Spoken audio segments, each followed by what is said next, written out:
ইতিমধ্যে লালমনিরহাট জেলায় 3টি সংসদীয় আসনে ত্রয়োদশ জাতীয় সংসদ নির্বাচনের ভোট গ্রহণ শুরু হয়েছে। লক্ষ্য করছি যে নারী ভোটাররাও তারা ইতিমধ্যে সকালের দিকে চলে এসেছে ভোট কেন্দ্রে। তবে লালমনিরহাট জেলার যে সর্বমোট 386টি ভোট কেন্দ্র রয়েছে, সেখানেও আমরা বিভিন্ন জায়গা থেকে সংবাদ পেয়েছি যে সেখানে নারী ভোটারের সংখ্যাও রয়েছে সবচেয়ে বেশি।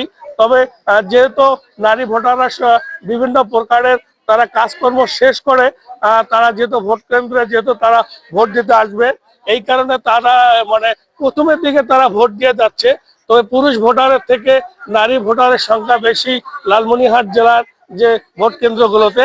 তবে লালমনিরহাট জেলার বিভিন্ন স্থানে যে আইন শৃঙ্খলা পরিস্থিতি, যে আইন শৃঙ্খলা যে অবস্থা, তাতে প্রায় অনেকে সন্তুষ্ট প্রকাশ করেছে পুরুষ ভোটার এবং নারী ভোটাররা। বিভিন্ন স্থানে যে নারী ভোটারের উপস্থিতির সংখ্যা আমরা লক্ষ্য করছি লালমনিরহাট জেলার যে বিভিন্ন ভোট কেন্দ্রগুলোতে।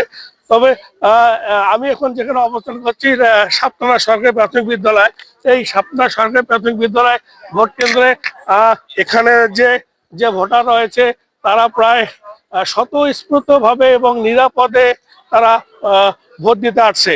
তবে লালমনিরহাটের সার্বিক যদি ভোটের কথা বলি, যে লালমনিরহাটে সুন্দর এবং সুষ্ঠুভাবে সকাল 7:30 থেকে ভোট গ্রহণ শুরু হয়েছে। এখনো প্রকারে কোনো জায়গায় কোনো বিশৃঙ্খলার খবর নাই। তবে পুরুষ ভোটারের থেকে সকালে নারী ভোটারের সংখ্যা সবচেয়ে বেশি উপস্থিতি হার আমরা লক্ষ্য করছি।